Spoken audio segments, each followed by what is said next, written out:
सोलापुर जिले में बहुचर्चित शक्तिपीठ हाईवे के निर्माण से पहले ही किसान आक्रामक हो गए। हाईवे निर्माण का विरोध और इसे डाइवर्ट करने की मांग को लेकर आज किसानों ने धरना प्रदर्शन किया। इस दौरान सरकार के खिलाफ जोरदार नारेबाजी की गई। शक्तिपीठ हाईवे का निर्माण किसानों के लिए एक बड़ा मुद्दा बन गया है। यह हाईवे कई गाँवों से होकर गुजरेगा, जो पहले से ही बांध और लाभ प्रभावित क्षेत्र है। हाईवे के लिए किसानों की जमीन का अधिग्रहण किया जाएगा, जिसके विरोध में किसानों ने अब आक्रामक रुख अपनाया है। आक्रामक किसानों ने सोलापुर में धरना देकर सरकार के खिलाफ जोरदार नारेबाजी की। आंदोलनकारियों ने मामले का समाधान नहीं निकलने पर तीव्र आंदोलन की चेतावनी दी है। हा शक्तिपीठ महामार्ग शेतकऱ्यांना उद्ध्वस्त करणारा महामार्ग आहे।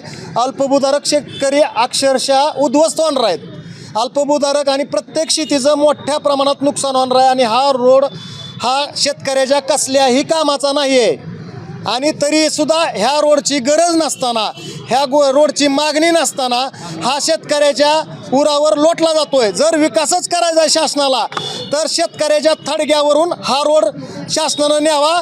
शेतकरी जीव देईल पण रोड होऊ देणार नाही। आणि हा सोलापूर जिल्ह्यातून मुख्यमंत्री साहेबांना हात जोडून सगळ्या शेतकऱ्याच्या वतीनं विनंती आहे। आम्ही बाधित शेतकरी आहोत। हात जोडून आमची रोटी भाकरी सगळं ह्याच्यावर आहे।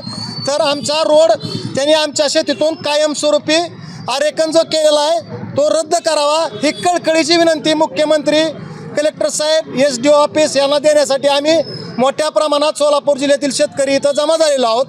तरी आमची मागणी मान्य करावी, नाही तर आम्हाला मोठ्या आंदोलनाला उभा करून विरोध केला जाईल आणि मोठ्या प्रमाणावर ह्याचा असंतोष शेतकऱ्यामध्ये निर्माण होऊन ह्याचा दुष्परिणाम सरकारला भोगावे लागतात। आंदोलन करताय आम्ही सोलापूर जिल्ह्यात पुढची आम्ही रस्ता रोको आणि ही सामूहिक मोजणी होऊ देणार नाही आणि रस्ता जागोजागी रस्ता रोखला जाईल।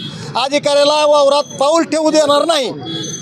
त्याच्यामुळं शासनानं गांभीर्यानं या गोष्टीचा विचार करावा आणि हात जोडून कळकळीची पुन्हा एकदा विनंती आहे, हा महामार्ग रद्द करावा, आमच्या भागातून कायमस्वरूपी रद्द करावा। सगळ्या शेतकऱ्याचा ह्या महामार्गाला विरोध आहे।